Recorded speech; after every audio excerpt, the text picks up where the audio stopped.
Hi అండి, నమస్తే. నేను మీ సుస్వరవాణిలు. ఆరోగ్యమే ఆనందం. మై బ్యూటిఫుల్ ఫ్యామిలీ అంతా బాగున్నారు కదూ. మీ సుస్వరవాణిలు బాగుందండి. మా చిన్నతనంలో అమ్మ తినడానికి ఏమన్నా పెట్టవా అని అడిగితే ఆ టైంలో ఇంట్లో ఏమీ లేవనుకోండి, చిన్న బెల్లం మొక్కను, పటికి బెల్లం మొక్కను చేతిలో పెట్టి మా నోరు మూయించేవారు. అదొద్దు ఇదొద్దు అని మారం చేసామనుకోండి, ఏం జరిగేదో నేను చెప్పక్కర్లేదనుకుంటా.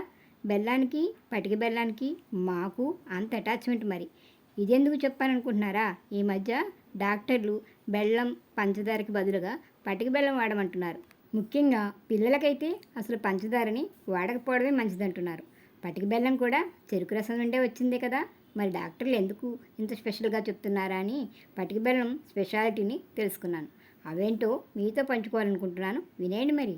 పటిక బెల్లానికి నబోతు, మిశ్రీ, కలకండ ఇలా రకరకాల పేర్లు ఉన్నాయి. మేమైతే పటిక బెల్లం అంటాం. మరి మీరేమంటారో కామెంట్ పెట్టేయండి.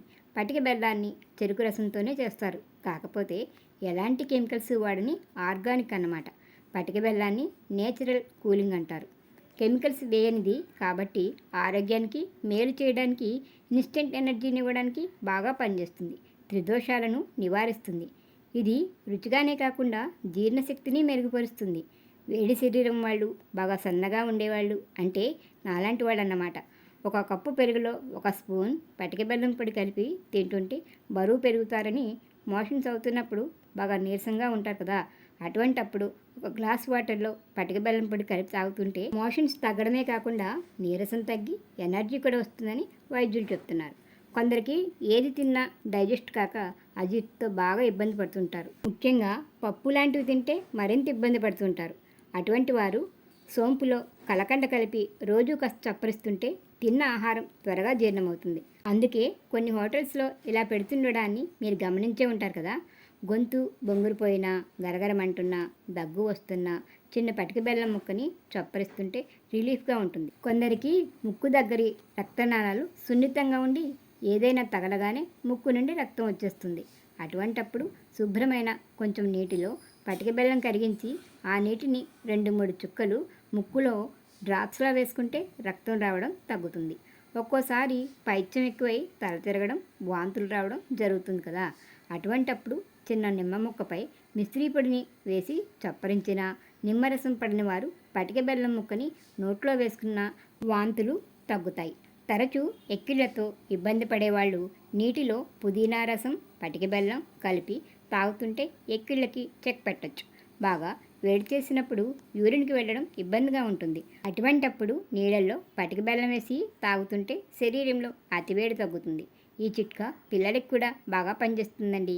దండపండుని మిశ్రీ పొడిలో అద్దుకుని తింటే దగ్గు త్వరగా తగ్గుతుంది. ప్రతిరోజు భోజనం తిన్నాక చిన్న పటిక బెల్లం ముక్కని తింటుంటే తిన్న ఆహారం త్వరగా జీర్ణమవడమే కాకుండా నోట్లో బ్యాడ్ బ్రీత్ కూడా తగ్గి మౌత్ ఫ్రెషనర్గా కూడా పనిచేస్తుంది. పటిక బెల్లం వేడి శరీరం వాళ్ళకి అద్భుతమైన పదార్థమని ఆయుర్వేద వైద్యులు చెప్తున్నారు. మనలో చాలామందికి హిమోగ్లోబిన్ ఉండాల్సిన దానికంటే తక్కువే ఉంటుంది కదా. ఐరన్ తక్కువ ఉంటే అనారోగ్యాలు వెంటే ఉంటాయి. ప్రతిరోజు చిన్న పటిక బెల్లం ముక్క తింటుంటే శరీరంలో హిమోగ్లోబిన్ పెరుగుతుందని, ప్రతిరోజు ఒక కప్పు పాలలో కలకండ పొడిని కలుపుకుని తాగుతుంటే ఎముకలు బలంగా అవుతాయని, ఈ పాలు తలనొప్పిని కూడా తగ్గిస్తాయని, ఆస్మాతో బాధపడుతున్న వాళ్ళు అల్లం రసంలో మిశ్రీ పొడిని కలిపి చప్పరిస్తుంటే రిలీఫ్గా ఉంటుందని, సోంపు, మిశ్రీ కలిపి తినడం వల్ల టేస్టింగ్ బర్డ్స్ బాగా పనిచేసి రుచి బాగా తెలుస్తుందని ఆయుర్వేద వైద్యులు అంటున్నారు. మిశ్రీ పీరియడ్స్లో ఓవర్ బ్లీడింగ్ని కంట్రోల్ చేస్తుంది. బాగా నీరసంగా ఉన్నప్పుడు సెలైన్ పెడితే వెంటనే నీరసం తగ్గి ఎంత ఎనర్జెటిక్గా ఉంటుందో పటిక బెల్లం తిన్నా అంత శక్తినిస్తుంది. కఫంతో కూడిన దగ్గు సమస్య ఉన్నవారు, ముఖ్యంగా చిన్నపిల్లల్లో ఇటువంటి దగ్గు ఎక్కువగా ఉంటుంది. అటువంటప్పుడు మిరియాల పొడి, తేనె, మిశ్రీ పొడి కలిపి తింటుంటే కఫంతో కూడిన దగ్గు తగ్గుతుంది. డయాబెటీస్ ఉన్నవారు పటిక బెల్లాన్ని వాడకపోవడమే మంచిదట. ఒకవేళ వాడినా చాలా తక్కువ తీసుకోవాలని చెప్తున్నారు. పటిక బెల్లం కెమికల్స్ లేనిది కాబట్టి పెద్దలకైనా పిల్లలకైనా ఎలాంటి సైడ్ ఎఫెక్ట్లు ఉండవని, కాబట్టి రోజువారీ టీ, కాఫీ, పాలు, షర్బత్, జ్యూస్లలో షుగర్ వాడేవాళ్ళు దానికి బదులుగా మిశ్రీని వాడమని, ముఖ్యంగా ఇది జలుబు దగ్గుల సీజన్ కాబట్టి కలకండ మరింత మంచిదని ఆయుర్వేద వైద్యులు అంటున్నారు. పటిక బెల్లాన్ని దేవాలయాల్లోని ప్రసాదాల్లో, సిరప్పులు, చవన్ప్రాస్, యాంటీ ఏజింగ్ ప్రొడక్ట్స్లో, ఔషధాల్లోనూ ఉపయోగిస్తారు. విన్నారుగా మిశ్రీ, అదేనండి పటిక బెల్లం తనలో దాచుకున్న రహస్యాలు. ఏదేమైనా సరే మితంగా వాడితే మందులాగా, అతిగా వాడితే విషంలాగా పనిచేస్తుందని మన పెద్దలు అంటుంటారు కదా. కాబట్టి మిశ్రీని మితంగా వాడేసుకుందాం, ఏమంటారు? వీడియో నచ్చితే లైక్ ఇచ్చి వీడియో మరింత మంది చూసేలా సహకరించండి. మన ఛానల్ని సబ్స్క్రైబ్ చేసి వీడియోని మిత్రులకు షేర్ చేసి నన్ను ప్రోత్సహిస్తారు కదా. మరొక వీడియోతో మళ్ళీ కలుసుకుందాం. అంతవరకు సెలవు మరి. నమస్తే.